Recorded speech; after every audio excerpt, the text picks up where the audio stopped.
The red dust billowed under Lachlan McGregor's riding boots as he approached the condemned shack. He had a simple order: tear it down before sundown. But when the ramshackle door creaked open and a woman emerged, 3 children clinging to her worn dress, the world stopped. Those honey gold eyes, impossible. The heart he'd buried 15 years ago throbbed violently anew. She recognized him too. Her first love, the boy who vanished without a farewell, now the most powerful landowner in the territory, would either destroy her home or this reunion would change everything forever.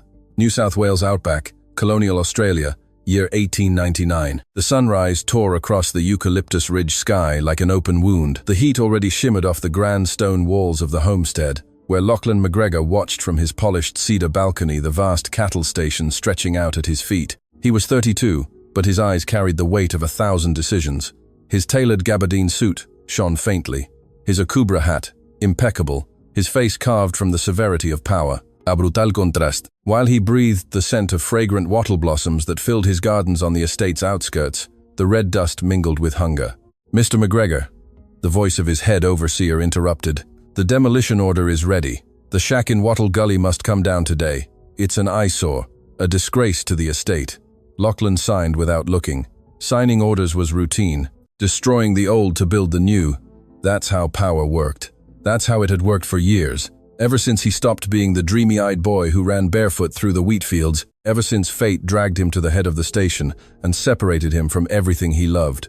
"See that it's done," he commanded in a cold voice. But something stirred in his chest. An unease, a premonition he couldn't name. A few miles from the homestead, in Wattle Gully, a timber shack leaned precariously. The planks were rotting, the roof caved in several places, the windows broken. But within that ruin, life pulsed. Eliza Jenkins was 28, her hands cracked from working until they bled.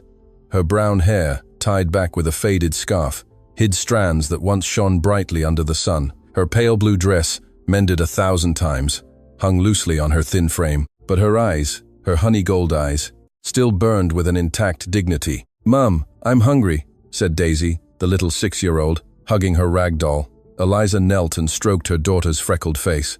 She smiled, though she was breaking inside. "The damper's coming, my pet."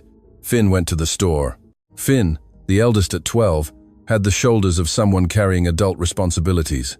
Jasper, 9, watched everything in silence, with that profound sadness that shouldn't exist in children. Her husband's abandonment was 2 years ago. One night he simply didn't return. No explanation, no money, no compassion. He left them adrift like ships without sails. Since then, Eliza had survived by selling wildflowers at the market. Red kangaroo paws, white daisies, jasmine, beauty born from the arid earth, just like her resilience. The gallop of horses broke the silence of the gully. Eliza peered through the broken window. Her heart stopped. McGregor's men, a dozen stockmen in smart dusters, wore the station's emblem, a kangaroo and wattle. At the front, mounted on a black stallion, came a man whose presence changed everything. Tall, straight-backed, his oilskin coat flapping in the wind, his face partially hidden by the shadow of his akubra. "Finn, Jasper, Daisy, inside now," Eliza commanded in a trembling voice. The children obeyed, frightened. They hid behind their mother. The stockmen dismounted. One unrolled an official notice. "By order of Lachlan McGregor, this property is to be demolished before sundown. You have 1 hour to vacate." Eliza felt the earth open beneath her feet. She had nowhere else to go. No family. Nothing but these 4 rotting walls and the love of her children. "Please," her voice broke. "It's our only home." The stockman didn't even look at her, but the man on the black horse did. Lachlan dismounted slowly, walking towards the shack. His boots crunched on the dry earth. He approached. Each step was thunder in Eliza's chest. And then their eyes met. The world stopped. The air grew thick. Time rewound 15 years in an instant. Lachlan paled. His lips parted. His always firm hand trembled. "Lachlan," Eliza whispered, as if naming a ghost. She recoiled, struck by recognition. That face, that voice, impossible. "Eliza," he replied, his voice a thread of disbelief. The boy she loved, the free-spirited young man who promised her 1,000 moons, the one who disappeared one night without a goodbye, swept away by the call of power, was now before her, transformed into the most powerful man in the territory. And she was before him, a ruin he had come to destroy. The stockman watched, confused. The children clung to their mother's dress. Lachlan looked at Finn, Jasper, Daisy. He saw in their faces the echo of what could have been, of the life he hadn't lived, of the love he'd sacrificed on the altar of duty. His throat closed. His heart, armored for years, shattered into 1,000 pieces. "Stop the demolition," he ordered in a husky voice. The silence was absolute. "But Mr. McGregor," I said, "stop it." Eliza couldn't move, couldn't breathe, couldn't believe. Lachlan looked at her once more.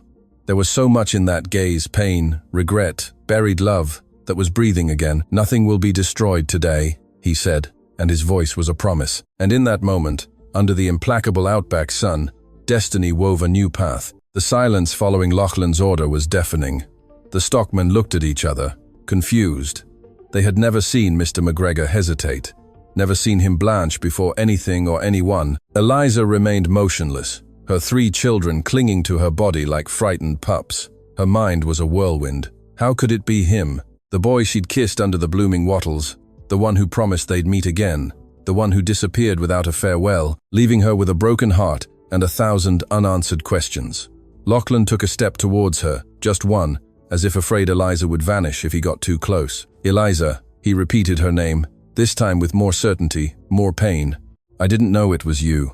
I didn't know you lived here." She lifted her chin, that gesture of pure dignity that had kept her alive through the darkest years. "And if you had known?" she asked in a trembling but firm voice. "Would you have come anyway? Or would you have sent another to destroy my home?" The question hit him like an arrow. Lachlan closed his eyes for an instant. He had no answer. Or worse, he had one, and it shamed him. Finn, the eldest of the children, stepped forward. His dark eyes looked at the landowner with a mixture of distrust and bravery. "My mum asked you for mercy," he said, his voice attempting to be firm. "Are you still going to destroy our home anyway?" Lachlan looked down at the boy. He saw something familiar in him. The protective ferocity, the unshakable love for what was his, the same he once felt before power, molded him into something colder. "No," he replied in a grave voice.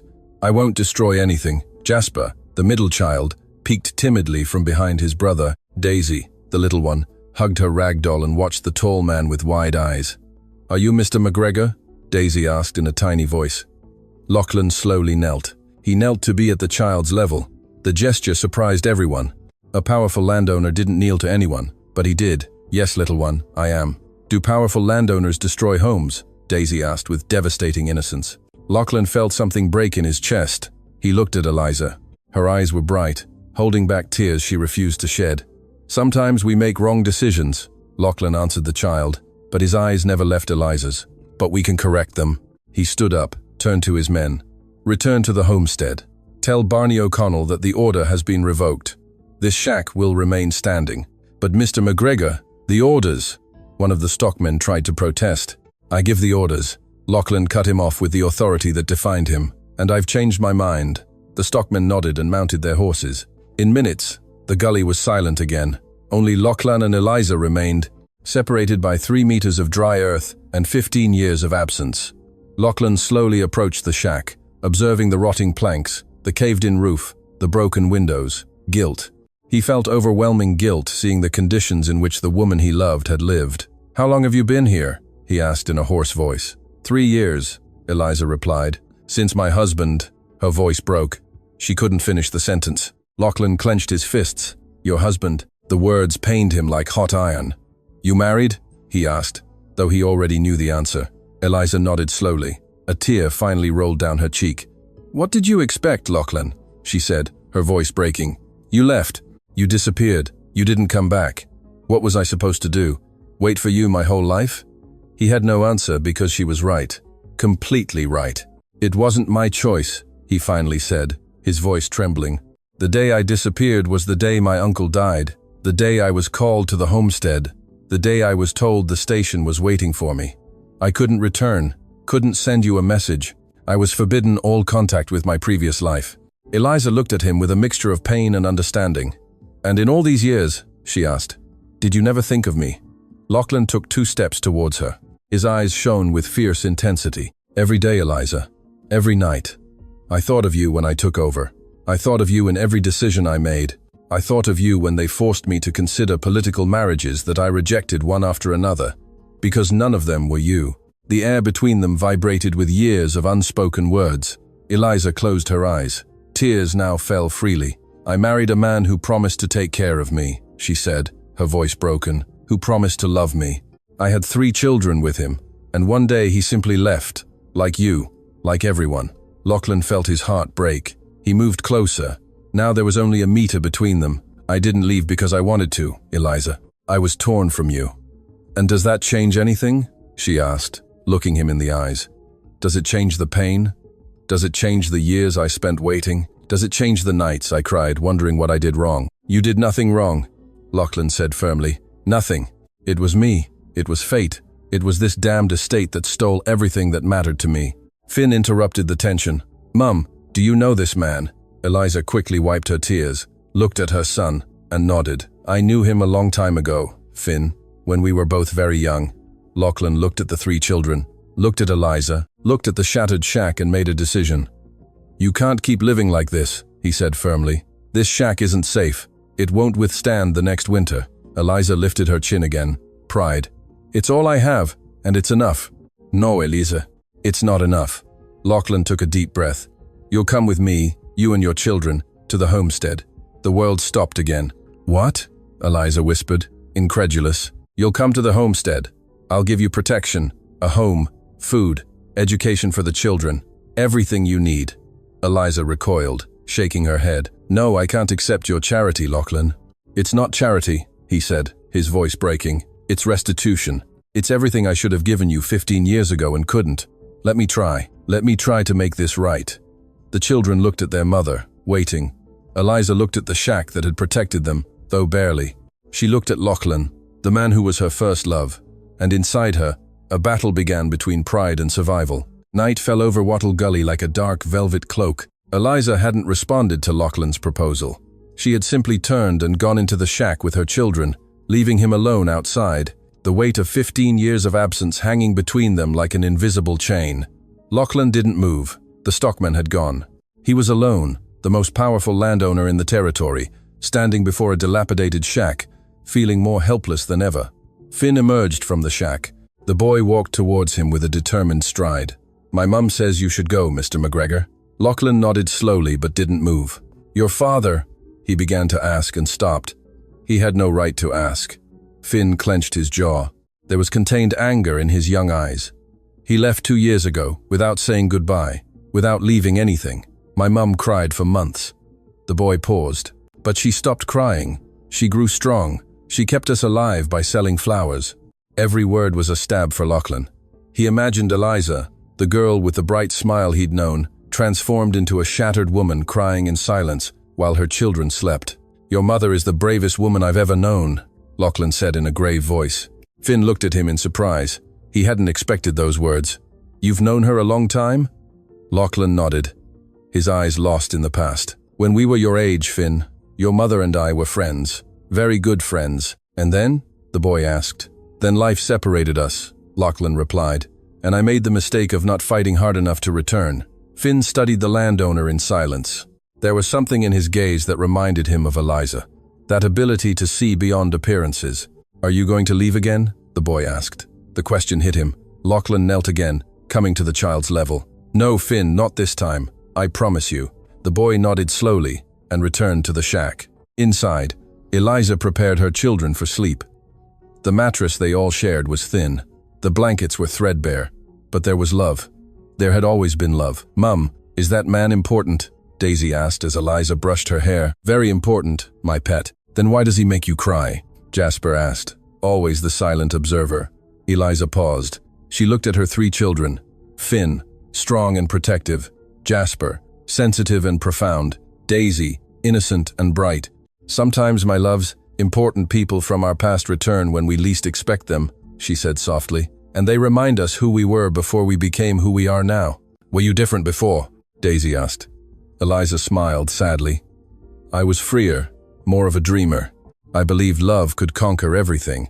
"And you don't anymore?" Finn asked. Eliza looked through the broken window.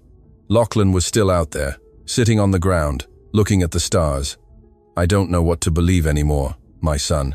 Outside, Lachlan finally stood up, but before leaving, he approached the door, and left something on the step, a velvet pouch. Inside, gold coins, enough for Eliza and her children to eat for months. He didn't knock, didn't say anything, simply left it and rode off. He mounted his horse and rode towards the homestead. But his mind was anchored to that shattered shack. That night, in his bed of silk sheets, surrounded by luxuries he no longer cared for, Lachlan couldn't sleep. He closed his eyes, and all he saw was Eliza's face, older, tired, but still with those honey-gold eyes that had made him fall in love when they were 17. And then, like a river breaking a dam, memories flooded him. 1884, 15 years ago. Lachlan was 17. And he wasn't the powerful landowner. He was just the governor's nephew, a boy who preferred the wheat fields to the halls of power. His black hair was tousled by the wind, and he had an easy smile. He ran through the ironbark grove, that secret place on the outskirts of town, where the trees bloomed white and pink in spring.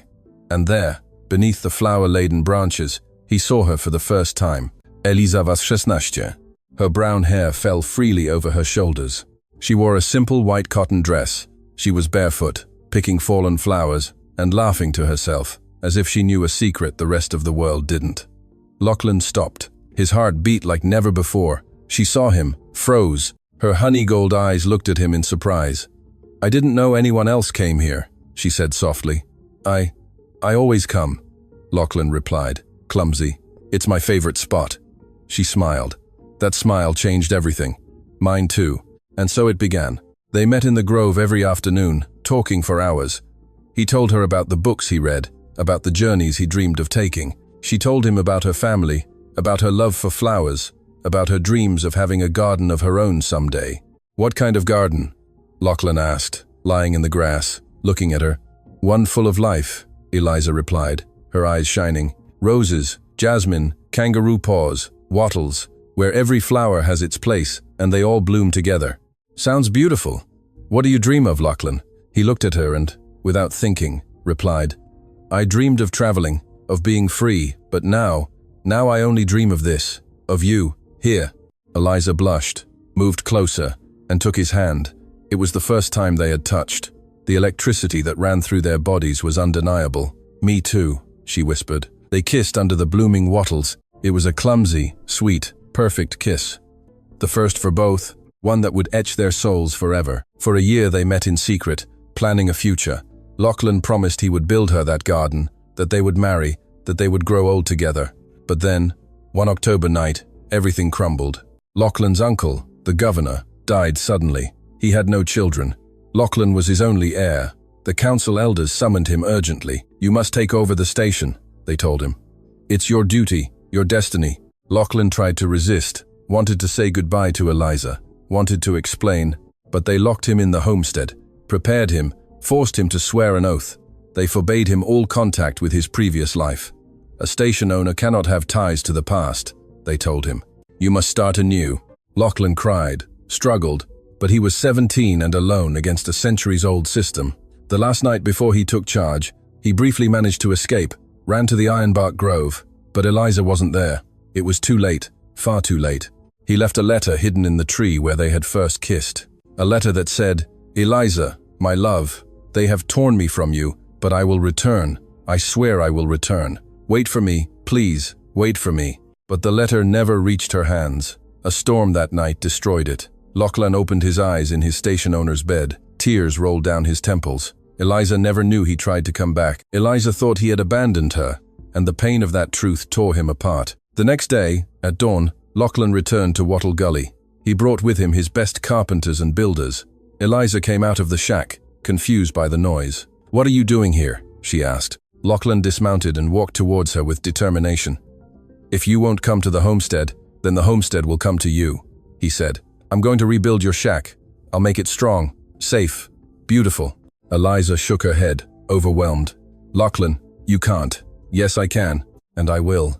He looked into her eyes. 15 years ago, I couldn't give you the garden I promised. Let me at least give you a home that won't fall to pieces." She wanted to protest, but she saw the desperation in his eyes, the need to repair, to do something, anything, to amend the past. "All right," she finally whispered, "but with one condition. Whatever it is, I want to help. I don't want to be a spectator in my own life. If you're going to rebuild my home, We'll do it together." Lachlan smiled. For the first time in years, a genuine smile. Deal. And so began the reconstruction, not just of a shack, but of two broken hearts. The following days transformed Wattle Gully into a hive of activity. Carpenters, stonemasons, craftsmen arrived from the main settlement. They brought fine timber, new corrugated iron for the roof, glass for the windows, stone for the foundations. Lachlan arrived every morning at dawn. He no longer dressed as the powerful landowner. He left his tailored suits at the homestead and came in simple work clothes. He rolled up his sleeves and worked shoulder to shoulder with the builders. The children watched him with fascination. Daisy was the first to approach. "Do powerful landowners know how to build houses?" she asked in her curious little voice. Lachlan laughed as he nailed a beam. "This landowner is learning, little Daisy." Jasper sat nearby and watched him in silence. He had that intense gaze of someone who thinks a lot and speaks little. "Why are you doing this?" he finally asked. Lachlan paused. He wiped the sweat from his brow. He looked to where Eliza was working with the women who had brought fabrics and curtains. "Because I once promised your mother something," he replied with honesty, "and I didn't keep it. Now I'm trying to make things right." "Do you love her?" Jasper asked suddenly. The question disarmed him. Lachlan looked at the 9-year-old boy who watched him with adult wisdom. "Yes, Jasper, I do. I always have." The boy nodded as if that answer were enough. Finn was the most difficult. He kept his distance from Lachlan, fiercely protecting his mother and siblings. But Lachlan didn't give up. He taught him to ride a horse, to use a stock whip, to understand station strategy. One day, during training, Finn lowered his practice whip and looked directly at Lachlan. "Why are you doing this?" he asked. "Why are you dedicating so much time to us?" Lachlan lowered his own whip. "Because you are important to your mother, and your mother is important to me, that's all. Just because we're important to her." Lachlan shook his head. "No, also because you are important in yourselves, Finn. You're brave, intelligent, protective. Jasper is brilliant and sensitive. Daisy is joyful and loving. The three of you are exceptional." Finn looked at him for a long moment. "My father never told us things like that, never taught us anything. He was just there, and then one day he wasn't." Lachlan felt a rage towards that man he never knew. A man who abandoned this extraordinary family. "Your father was a fool," he said firmly. "A fool who couldn't see the treasure he had." "And you?" Finn asked. "You see it?" Lachlan nodded. "Every day, clearer." Finn nodded slowly, and for the first time, fully dropped his guard. "All right, you can stay in our lives. But if you hurt my mother again, not all your power will protect you from me." Lachlan smiled, a genuine respect shone in his eyes. "You're a good son, Finn. Your mother is lucky to have you." For the first time, the boy offered a small smile. Meanwhile, Eliza worked with the women decorating the interior. She chose cream-colored calico curtains, hand-woven rugs, copper lamps. Every choice was careful. This was her home, and even though Lachlan paid for everything, she decided how it would be. One of the women, Auntie May, an older Aboriginal elder who had helped her with the flowers at the market, approached Eliza as they hung the curtains. "That man looks at you as if you were the sun, child," she said with a smile. Eliza blushed. "Don't talk nonsense, Auntie May. It's not nonsense. I've been in this world for 60 years. I recognize love when I see it." She paused. "Do you love him?" Eliza stopped. Her hands trembled slightly. "I loved him a long time ago, when we were young and the world seemed full of possibilities. And now? Now I don't know what I feel. There's anger, there's pain, but there's also something else, something I thought was dead, but it's still beating." Auntie May squeezed her hand gently. "The heart is stubborn, child. It doesn't die easily, especially when it has truly loved." As evening fell, the shack was almost finished. The walls were solid, the roof new and strong. The windows had glass. There were doors that closed. There was a home where there had once been ruin. Lachlan gathered everyone outside. "Tomorrow we'll finish the last details," he announced. "In 2 days, this home will be ready to be lived in again." The workers applauded. The children jumped for joy. Eliza watched everything with tears in her eyes. She couldn't believe this was real. When everyone left, Lachlan stayed behind. Eliza walked towards him slowly. "Thank you," she said, her voice breaking. "For all this, I don't know how to repay you." "I don't want you to repay me, Eliza," Lachlan interrupted. "I want you to forgive me." She looked at him. The last lights of dusk tinged the sky orange and purple. "It's not that simple, Lachlan. You broke me when you left. I know. I married another man because I thought you'd never come back. I know. I had children with him. I built a life. And then he left me too. And I survived alone, without you, without anyone. Lachlan clenched his fists. Every word was a blow. You are the strongest woman I know, Eliza. And I hate myself for not having been here when you needed me. Eliza closed her eyes. Tears rolled freely. I don't hate you, Lachlan. That's the worst part. I should hate you, but I can't. He took a step towards her. Now they were centimeters apart. What do you feel then? Eliza opened her eyes and looked at him. Confusion, pain, anger, and also something that scares me because I shouldn't feel it. Not after everything. What? She breathed shakily. That my heart still recognizes yours. That when I look at you I see the boy I kissed under the wattles. And that terrifies me because I don't know if I can trust again. I don't know if I can risk my heart again. Lachlan slowly raised his hand, and with infinite delicacy wiped a tear from her cheek. I'm not asking you to trust now. I'm just asking you to give me the opportunity to show you that this time I'll stay, that this time I'll fight. Eliza trembled under his touch. It was the first contact in 15 years, and it was like electricity. I don't know if I can, Lachlan. Then let me prove it to you day by day, stone by stone. As we rebuilt this shack, let me try to rebuild your trust. She looked at him for a long time and finally nodded. Barely, but nodded. And in that moment, under the purple outback sky, a new hope began to bloom. The news reached the homestead like lightning. Lachlan McGregor was spending his days in Wattle Gully, building a shack for an unknown woman and her children. The station managers were in shock. Barney O'Connell, a 60-year-old man with a white beard and shrewd eyes, called an urgent meeting of the Council of Station Overseers. This is unacceptable, he said, banging the table. Mr. McGregor should be running the station, not playing carpenter in some forgotten gully. The other overseers murmured their agreement, but one remained silent. Darcy McLean, the youngest overseer, Lachlan's childhood friend. What do you think, Darcy? Barney asked in an accusatory tone. Darcy looked up. I think Mr. McGregor is free to do what he thinks is right. Right? Is it right to abandon his duties for a woman? It's not just a woman, Darcy calmly replied. It's someone from his past, someone important. Barney leaned forward, threateningly. You know who she is? Darcy held his gaze. Yes, she was his intended before he took over the station. The woman he loved when they tore him from his life to bring him here. The silence in the room was absolute. No one knew this part of Lachlan's story. Then it's even worse, Barney said. If Mr. McGregor associates with a common woman with children by another man, it will be the disgrace of the territory. The other landowners will laugh at us. Or perhaps, Darcy interrupted, they will see a leader with a heart, a man who doesn't forget where he comes from. The tension was palpable. Barney stood up. I'll go talk to him personally. This must end. The next day, Barney arrived at Wattle Gully with a retinue of 10 men. He was dressed in his finest clothes, as if to highlight the contrast between him and Lachlan, who worked with dirty hands and a sweaty shirt. Mr. McGregor, Barney said in a controlled tone, we need to talk. Lachlan climbed down from the roof where he had been working, wiped his hands on a rag.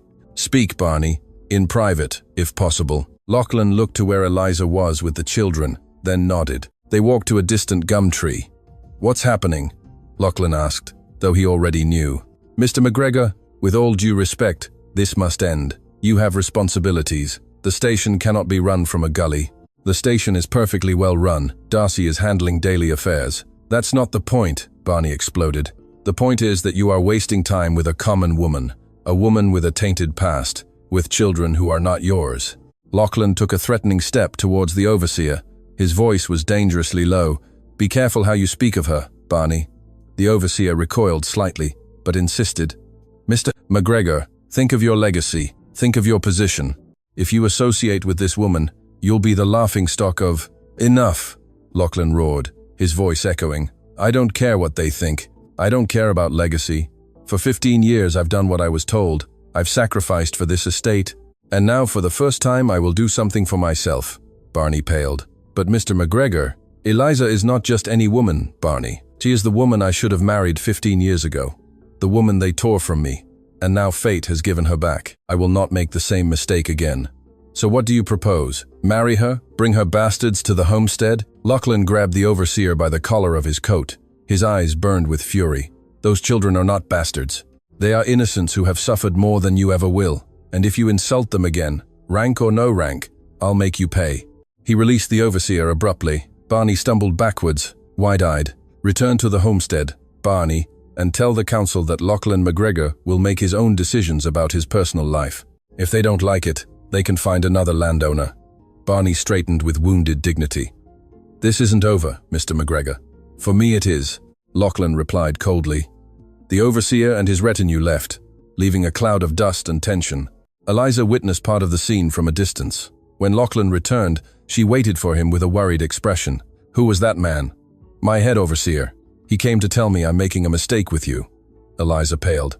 "Lachlan, perhaps he's right. Perhaps this is madness. You're the landowner. I'm nobody." Lachlan took her by the shoulders firmly. "Don't you ever say that again. You are not nobody. You are Eliza. You are the bravest, strongest, most beautiful woman I have ever known, and I don't care what the homestead or the whole world says. But your responsibilities, my responsibilities won't disappear because I spend time with you. I can be the landowner and be here. I can run the station and also rebuild what I broke." Eliza had tears in her eyes. "I don't want to be the cause of problems for you." Lachlan cupped her face with both hands. It was a gesture so intimate, so full of tenderness, that Eliza gasped. "You are not the problem, Eliza. You are the solution. You are what keeps me human in the midst of all the power. Please, don't push me away." She closed her eyes, letting the tears fall onto Lachlan's hands. "I'm scared," she whispered. "Me too," he said, "but let's face that fear together." And in that moment, Eliza made a decision that would change everything. She stood on tiptoe, and for the first time in 15 years, pressed her lips against his. The kiss was salty with tears, sweet with forgiveness, ardent with love that never died. Lachlan wrapped her in his arms, as if afraid she would vanish. And in that embrace were 15 years of absence, of pain, of longing. When they separated, both were trembling. "I accept," Eliza said, her voice broken. "I accept your protection. I accept to go to the homestead. I accept to give you another chance." Lachlan rested his forehead against hers. "You won't regret it, I swear." 3 days later, the shack was completely finished. It was beautiful, solid, full of light. Eliza and her children walked through it, marveling. "It's like a dream," Eliza said, touching the new curtains, the solid walls, the polished timber floor. Daisy ran from room to room laughing. Jasper explored every corner with bright eyes. Finn remained serious, but even he couldn't hide his astonishment. Lachlan watched from the door. Seeing the happiness on their faces repaired something in his soul. That night, after the children fell asleep in their new beds, real beds, with soft mattresses and thick blankets, Eliza went out to the porch where Lachlan was sitting, looking at the stars. She sat beside him. For a long moment, neither spoke. "Tomorrow we'll go to the homestead," Eliza finally said. "I know," Lachlan replied. "It will be different. There will be people who won't want us there. There will be judgment. There will be criticism." "I know," Eliza repeated, "but I've survived worse things, and this time, I won't be alone." Lachlan took her hand. Their fingers intertwined. It was a simple gesture, but laden with promise. "Do you remember the Ironbark Grove?" Lachlan asked suddenly. Eliza smiled in the darkness. "Every day of my life, you promised me a garden full of flowers, of life, where everyone had its place. I remember." Lachlan turned to her. "I'm going to build it for you at the homestead, the most beautiful garden you've ever seen." Eliza felt her heart expand. "I don't need a garden, Lachlan. I already have everything I need. My children are safe. We have a home, and you are here." "You'll still have it," he said, "because 15 years ago I made a promise, and this time I'll keep it." Eliza rested her head on Lachlan's shoulder. He wrapped his arm around her, and under the outback stars, 2 broken souls began to heal together. The sunrise painted the sky pink and gold when 5 carriages arrived at Wattle Gully. They weren't common carriages. They were the estate's grand carriages, decorated with the McGregor brand, pulled by white horses. Daisy ran out of the shack, eyes wide. "Mum, look, they're like something from a storybook." Eliza appeared at the door, nervous. She wore the prettiest dress she owned, a sky blue dress Lachlan had sent her days earlier. It was simple compared to the silks of the estate, but on her, it looked beautiful. Finn and Jasper came out behind their mother, both dressed in new clothes. Finn looked almost like an adult. Jasper watched everything with contained fascination. Lachlan dismounted from his horse. Today, he dressed as the powerful landowner. A dark gabardine suit embroidered with a subtle pattern, a white hat with an emerald pin in the center, a coat that flapped in the breeze. He looked imposing, but when he looked at Eliza, his eyes softened. "Good morning," he said with a small smile. "Good morning," Eliza replied, her hands trembling. Lachlan noticed her nervousness, approached, and took her hands. Everything will be all right, I promise you. And if they don't like me? And if they think I don't belong there? Then they'll have to get used to it, because you're staying. A servant opened the door of the first carriage. Lachlan first helped Daisy to climb in. The girl laughed delightedly at the velvet cushions. "It's so soft," she exclaimed. Jasper climbed in by himself, touching everything with reverent curiosity. Finn hesitated, looking at his mother. "Are you sure about this, Mum?" Eliza nodded. "Yes, my love. I'll be fine. We'll be fine." Finn finally climbed in. Lachlan offered his hand to Eliza. She took it and stepped into the carriage. Lachlan mounted his horse, riding alongside the carriage. The caravan set off towards Eucalyptus Ridge. The journey lasted 2 hours. Eliza watched through the window as the landscape changed, from Wattle Gully to wheat fields, then to the outskirts of the main settlement, and finally, the grand gates of the homestead. When the iron gates opened, Eliza held her breath. The great homestead at Eucalyptus Ridge was magnificent. Stone towers that rose into the sky, gardens that stretched in all directions, fountains singing with clear water, guards at every corner, servants moving with silent efficiency. "It's enormous," Jasper whispered. "It's a real castle," Daisy said with bright eyes. Finn said nothing, but his hand squeezed his mother's. The carriages stopped in the main courtyard. Lachlan dismounted and personally opened the carriage door for Eliza, offering her his hand. She took it and stepped down. Immediately, she felt all eyes upon her.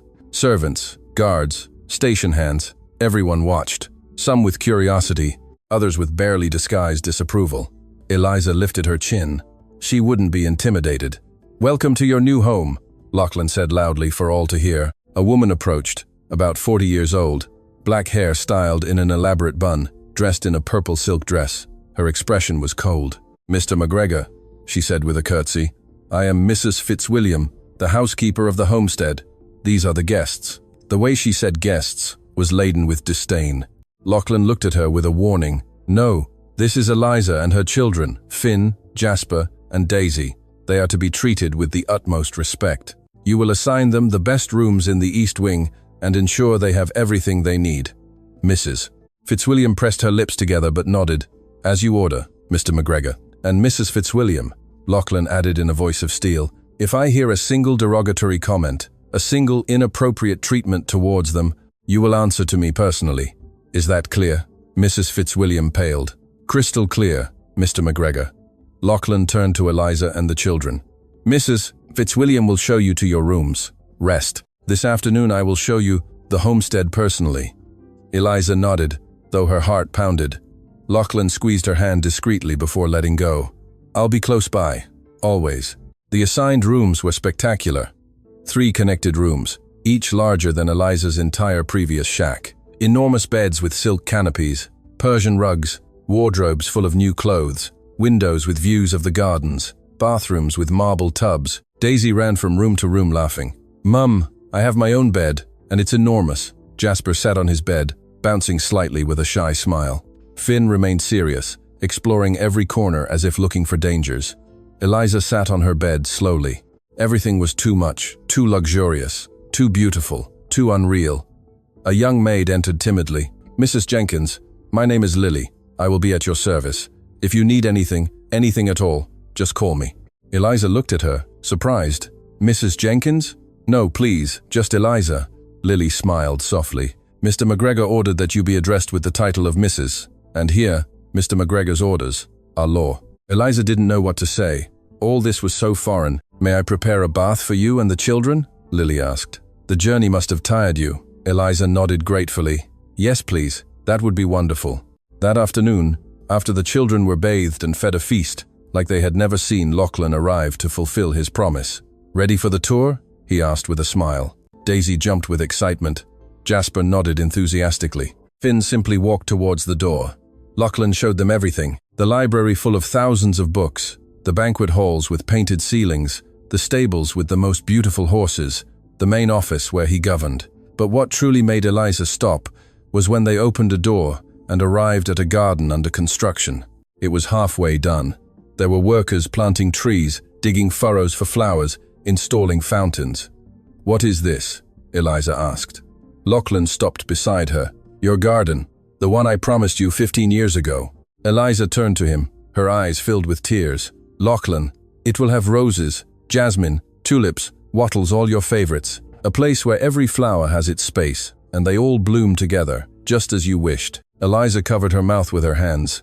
She couldn't believe he remembered those details, that conversation from so long ago. I can't believe you remember it.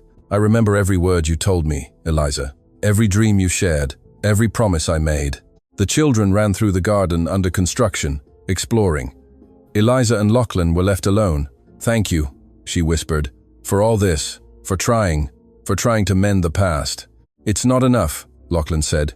It will never be enough to compensate for the lost years. But it's a beginning. Eliza looked at him, in this powerful man, in this landowner. She could still see the boy she loved, and that scared her and thrilled her at the same time. That night, during dinner, the first conflict arose. They were in the main dining hall. Lachlan had insisted that Eliza and the children dine with him, not in their rooms. It was a public declaration of their importance. The table was laden with exquisite dishes. The children ate in wonder. Eliza tried to maintain her composure, though all this overwhelmed her. Barney O'Connell entered with several members of the Overseer Council. They stopped when they saw the scene. Mr. McGregor, Barney said in a tense voice, we didn't know you would have company for dinner. Now you do, Lachlan replied without looking at him. Eliza and her children will dine with me every night. Get used to it. The overseers exchanged uncomfortable glances. One of them, an old man named Mr. Thompson, stepped forward. With all due respect, Mr. McGregor, this is inappropriate. They are not of proper station. They cannot sit at the family table. Lachlan set down his glass with a sharp thud. The sound echoed in the silence. Who decides what is appropriate in my homestead, Mr. Thompson? The old man recoiled slightly. Tradition, Mr. McGregor. The rules of... I make the rules, and I have decided that Eliza and her children are welcome at my table, in my homestead, in my life. If anyone has a problem with that, they may retire permanently. The message was clear. Accept or leave. Barney intervened, trying to soften things. Mr. McGregor, no one questions your authority. We are only concerned for your reputation. My reputation is my problem, Barney, not yours. Eliza felt terribly uncomfortable. She stood up. Perhaps it would be better if the children and I dined in our rooms. No, Lachlan said firmly, standing up too. You stay. They leave. The overseers looked at him in disbelief, but Lachlan's expression left no room for debate. One by one, the overseers withdrew. Barney was the last. Before leaving, he looked at Eliza with an expression that was pure warning. When they left, Eliza sat down slowly. You're turning them against me, she said in a low voice. They were already against you the moment you arrived. I won't change my behavior for their approval. But they are important. They are your advisors. And you are more important, Lachlan said, looking into her eyes. Much more. Finn, who had watched everything in silence, spoke for the first time. Mr. McGregor is right, Mum. You can't spend your life seeking the approval of people who have already decided not to give it to you. Lachlan looked at the boy with surprise and respect. Wise words, Finn. Very wise. The boy held his gaze. I learned from my mother. She never let herself be crushed by those who looked down on her at the market. She always kept her head high. Eliza felt her heart swell with pride. Her son, her brave son, defending her. Lachlan smiled. Then we will follow her example. Head held high. Always. Later, when the children were asleep, Eliza went out onto her room's balcony. The view of the homestead at night was breathtaking. Torches illuminated the gardens. The moon shone over the fountains. She heard soft footsteps behind her. She turned. It was Lachlan. You should be resting, he said with a smile. Tomorrow will be a long day. I can't sleep. Too many thoughts. Lachlan approached and leaned on the railing beside her. Doubts? No. Surprisingly, no. Just amazement at how life can change so drastically. 2 months ago, I lived in a shack that was falling apart. Now I'm about to marry a powerful landowner. You're not marrying a powerful landowner, Lachlan said softly. You're marrying Lachlan, the boy who ran with you through the wheat fields, the one who kissed you under the wattles. That's me. The title is just decoration. Eliza smiled. Quite important decoration, isn't it? Perhaps, but it's not what matters, is it? Not to us. She turned fully towards him. Do you know what I realized today? What? That for the first time in years, I'm not afraid. I'm not afraid of the future. I'm not afraid of not being enough. I'm not afraid of losing again. I'm simply at peace." Lachlan took her face in his hands with infinite tenderness. "That is the most beautiful thing I have ever heard." She closed her eyes under his touch. "I'm afraid of falling in love with you again." "Only afraid?" he asked softly. "Or is it already happening?" She opened her eyes. Honesty shone in them. "Both." Lachlan smiled. A genuine, warm smile, full of hope. "Then, let's take all the time you need. No pressure, no rush. Just let me be close. Let me show you that this time is different." Eliza nodded slowly.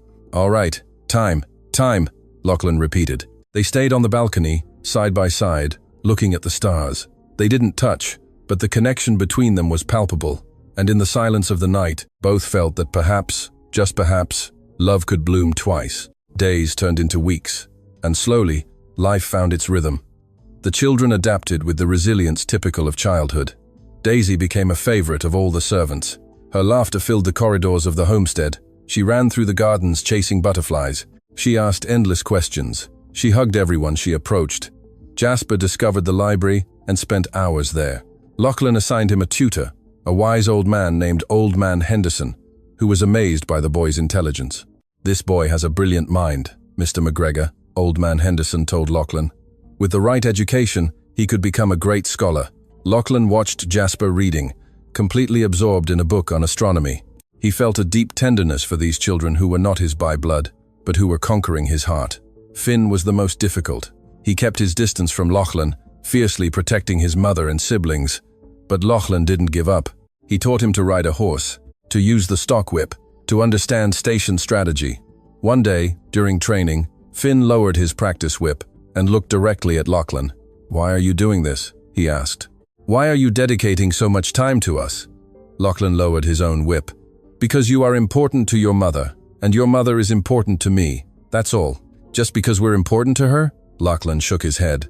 "No, also because you are important in yourselves, Finn. You're brave, intelligent, protective. Jasper is brilliant and sensitive.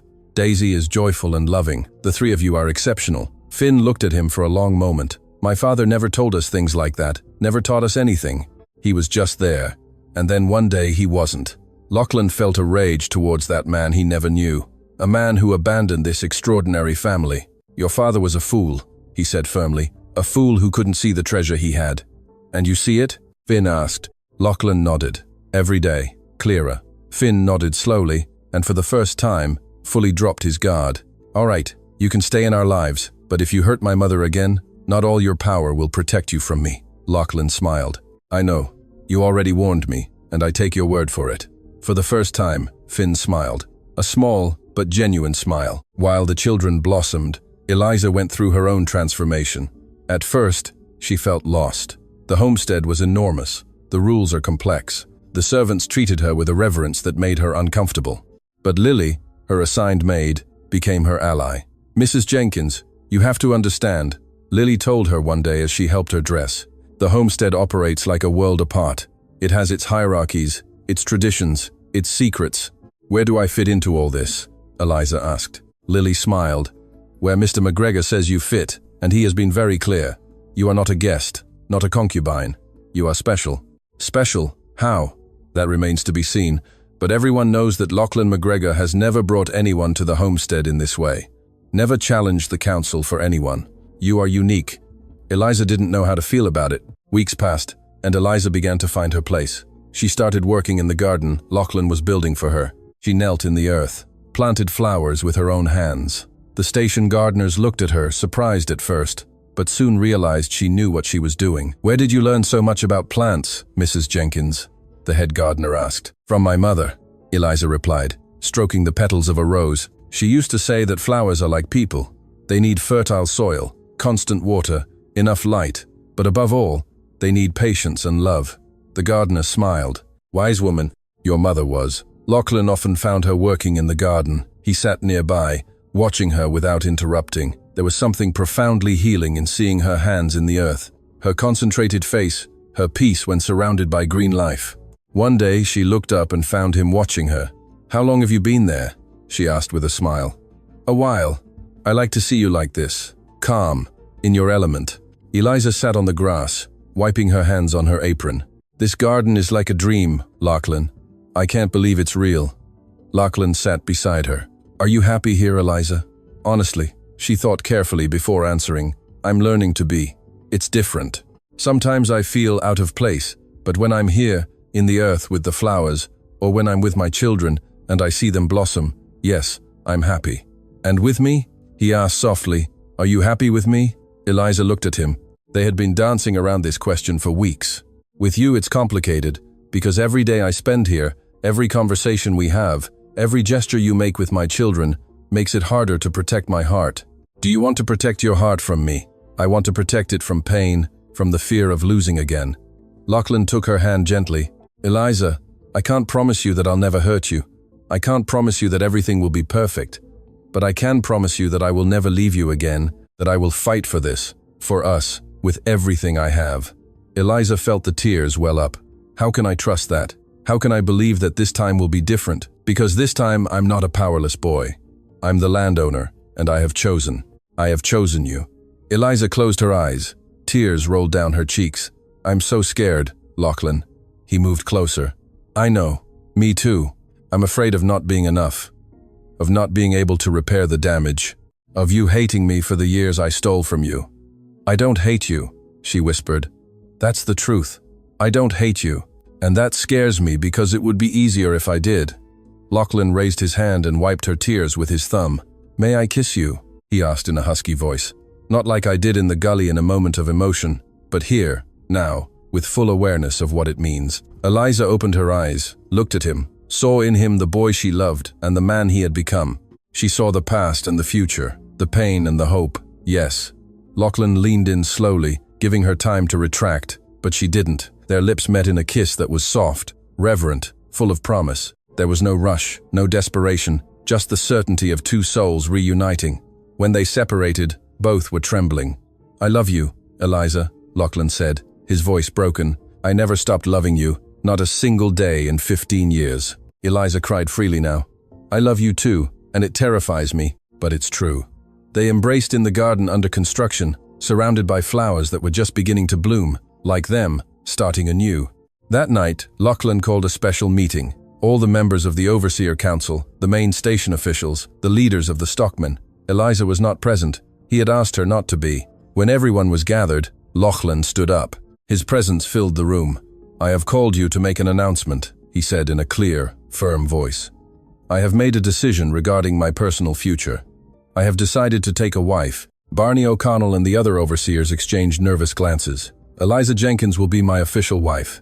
The ceremony will take place in 1 month. The silence was absolute, then chaos. Mr. McGregor, it cannot be. She is not of proper station. The other landowners. Lachlan raised his hand, and silence returned instantly. I am not asking for your approval.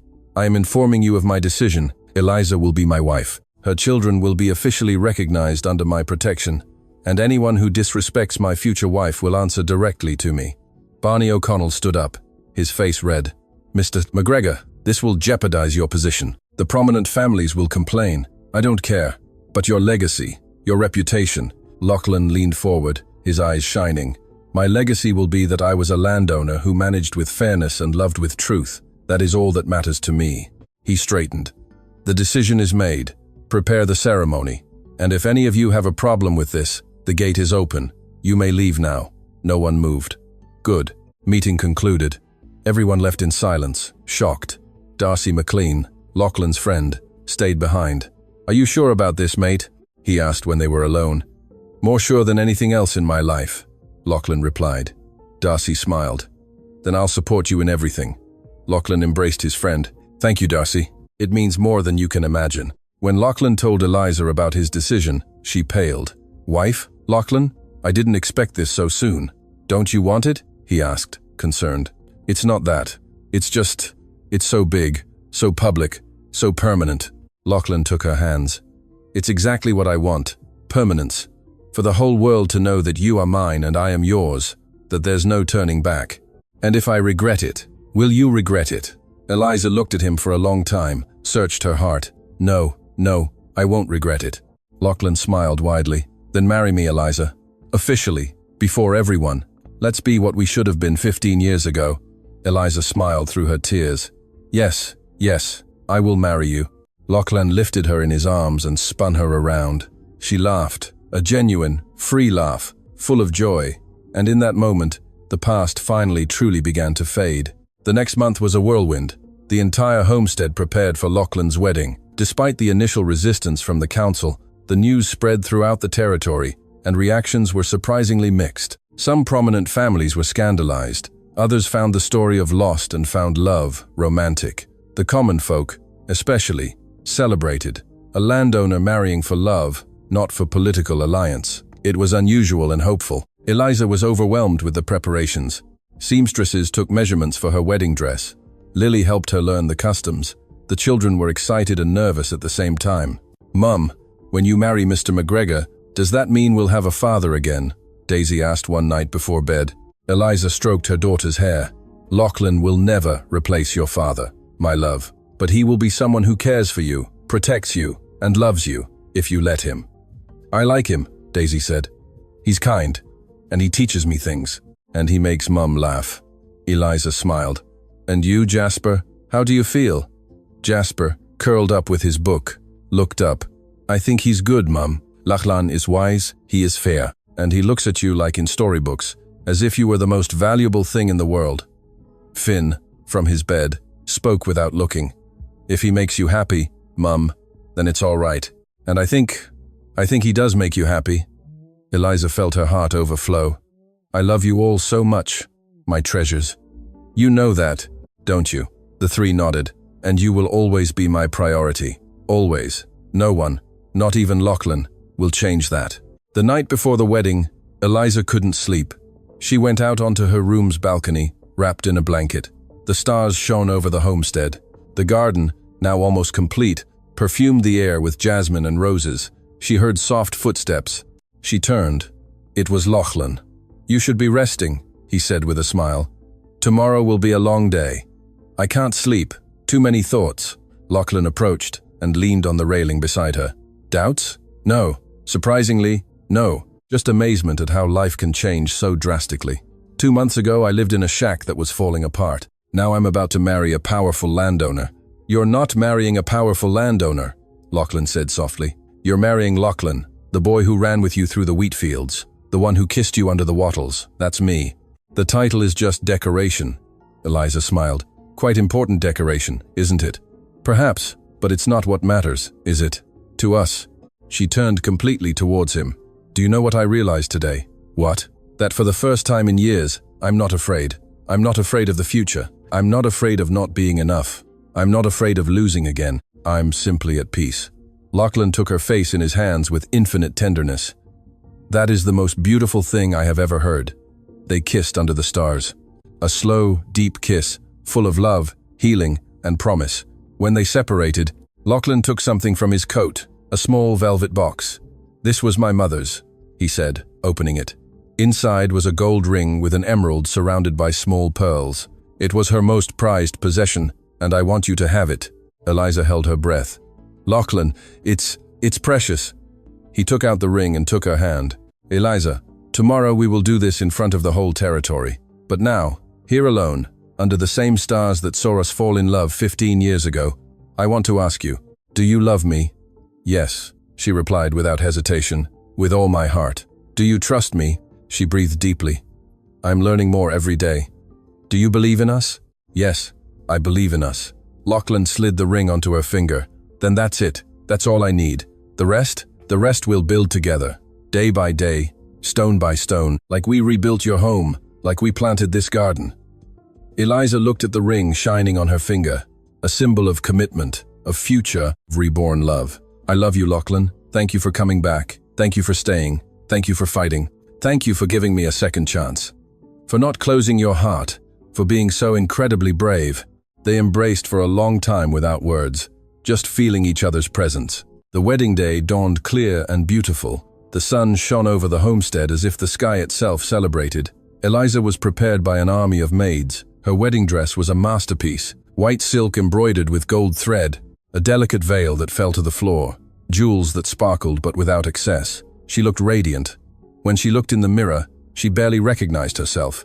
But not because she was disguised, but because for the first time in years, she saw pure joy in her eyes. Lily had tears in her eyes.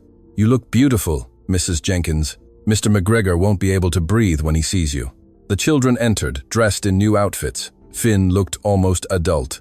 Jasper was nervous but excited. Daisy looked like a little princess. "Mum, you look like you're from a storybook," Daisy exclaimed. Eliza knelt and hugged all three of them. "You are my everything. You know that, don't you?" "We know, Mum," Finn said. "And we're happy for you, for us, for this new family."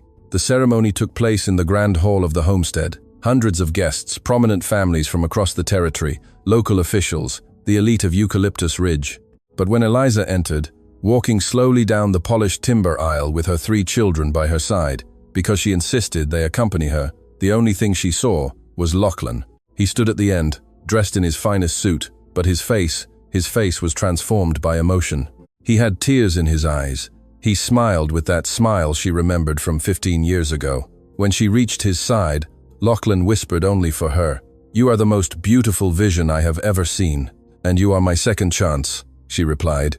The Reverend Miller began the ceremony, the traditional words, the vows, the blessings, but what truly mattered was when Lachlan took Eliza's hands and, in a loud voice for all to hear, said, "Eliza, 15 years ago destiny separated us. Today I choose to unite us, not out of duty, not out of alliance, but out of love. You are my past, my present, and my future. I promise to honor you, protect you, love you every day of my life."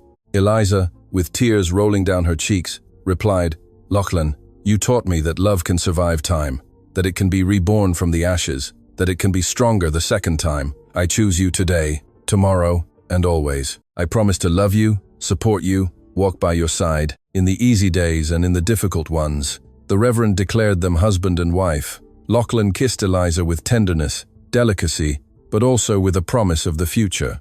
The hall erupted in applause. Even the most skeptical overseers applauded, moved by the evident sincerity of the moment. The celebration lasted all day. Music, dancing, exquisite food. But the most beautiful thing was seeing Lachlan dance with Daisy in his arms, teach Jasper dance steps, talk to Finn as an equal, to see how this family was formed, not by blood, but by choice, by love, by commitment. As night fell, Lachlan and Eliza briefly escaped the party, walking together to the garden, now completely finished. It was spectacular. Roses of all colors, jasmine perfuming the air, tulips swaying in the breeze, red kangaroo paws like the ones Eliza used to sell at the market, fountains singing, stone paths, benches to sit and contemplate. "This is your garden," Lachlan said, "where every flower has its place and they all bloom together, just as you dreamed."